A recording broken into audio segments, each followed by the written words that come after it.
வணக்கம். கோவை பீளமேடு பகுதியில் தாறுமாறாக காரை ஓட்டி வந்த வாலிபரை காரின் மீது ஏறி நின்று ரகளை செய்தார். இவரை பிடித்த பொதுமக்கள் தர்ம அடி குறித்து காவல்துறையினரிடம் ஒப்படைத்ததால் பரபரப்பு நிலவியது. கோவை பீளமேடு பகுதியில் இரவு நேரத்தில் கார் ஓட்டிய கட்டுப்பாட்டையின்றி தாறுமாறாக ஓடியது. காரை ஓட்டிய வாலிபர் நேற்றிரவு அவினாசி சாலை PSG கல்லூரி அருகே இருசக்கர வாகனத்தின் மீது மோதிய நிலையில் வாகன ஓட்டிகள் காரை நிறுத்த முயன்றனர். ஆனால் காரை ஓட்டி வந்த அவர் காரை நிறுத்தாமல் சென்ற நிலையில் பொதுமக்கள் காரை சூழ்ந்து கொண்டு அந்த வாலிபரை தாக்கினர். மேலும் காரின் கண்ணாடியையும் அடித்து உடைத்ததுடன் காரை ஓட்டி வந்த அவரை வாகனத்தில் இருந்து இறங்க செய்தனர். வேட்டி பனியனுடன் இருந்த அவர் உடனே காரின் மீது ஏறிக்கொண்டு கீழே இறங்காமல் வாயில் சிகரெட்டை வைத்துக் கொண்டு ரகளை செய்தார்.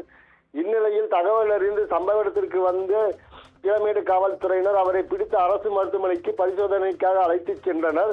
காரையும் பறிமுதல் செய்தனர். இந்நிலையில் காரை ஓட்டி வந்தது அவர் முன்னுக்கு பின் முரணாக பேசி வந்த நிலையில் அவர் குடிபோதையில் இருந்தாரா அல்லது வேறு ஏதேனும் போதைப் பொருள் பயன்படுத்தி இருக்கிறாரா என்பதை அறிய மருத்துவமனைக்கு போலீசார் அழைத்து சென்றனர்.